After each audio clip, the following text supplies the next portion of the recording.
So I'm with Kent, Mark, and Bryce talking about this Moon Lake gathering, and we've had to change it because too many people were coming. The Forest Service kind of got after us for having too many come to this, so we've luckily the city of Altamont has agreed to accommodate us, so we're having it at their city park. But Kent, tell me a story about this area. Now this would be similar to our open mic. We've got speakers that are going to be talking to you, but we're also do an open mic when anybody that's got a really good story to tell can come up to the microphone and take 10 or 15 minutes and tell us a good story of the basin, right in that area or in the basin anywhere. There's great.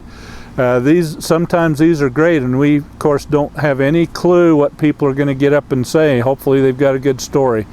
So this would be similar to an open mic story. So I'm gonna leave names out, but a guy married my great aunt years ago. They're both dead now, but he was raised by the Ute Indian tribe, and he told me quite a few stories about that area, about the Spanish in that area that the Indians told him, and I'm going to relate.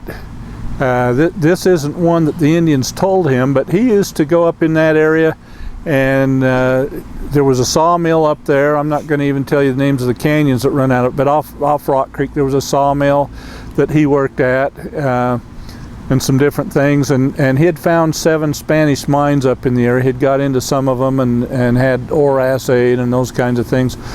But whenever he wasn't working in the sawmill, he would go out with one of his Indian friends, and they would do a little prospecting, look for mines and different things.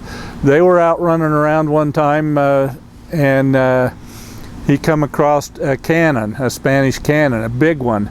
He told me that it would shoot a cannonball about this big around. He said there was about a foot of the barrel sticking out of the ground, and I'm not going to tell you all the details of the story because we haven't got time here, but basically did some research, talked to some universities. They told him that was probably a 12 to 16 foot cannon based on the size of the cannonball that it shot. So he decided he was going to get that cannon out, and it was down in the bottom of a ravine quite a ways down, and he didn't try digging it out or anything. It was just sticking out of the ground about a foot, the end of the barrel. But he had a 6-wheel drive skidder for pulling logs around for the sawmill work they were doing. So he drove that up to the rim of the canyon, up above it, and chained the front of it to a tree, run a cable down, wrapped it around the cannon barrel, and went to winch the cannon up and drag it up on top and get it out. And it ripped the front off the 6-wheel drive skidder. He never did get it out. He told me about it a couple of times. He didn't want to tell me exact location. He told me the canyon it was in. Years and years ago, he told me and my ex-brother-in-law, we went to visit him when he lived in Salt Lake, and he said, we'll go up this summer and I'll show it to you and you guys can help me get it out. 2 weeks after we talked with him, he died of cancer, and he hadn't told his wife or anybody where that was at. He did have a friend that lived over in Fort Duchesne, and who was an alcoholic and that, but he went over soon after he found it and was talking to him about it, and he was telling him about it, and his friend said, well, I found that same cannon.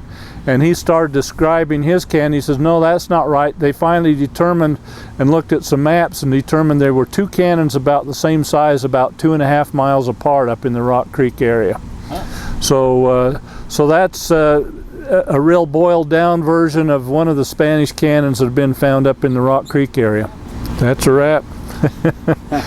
I guess that's a wrap.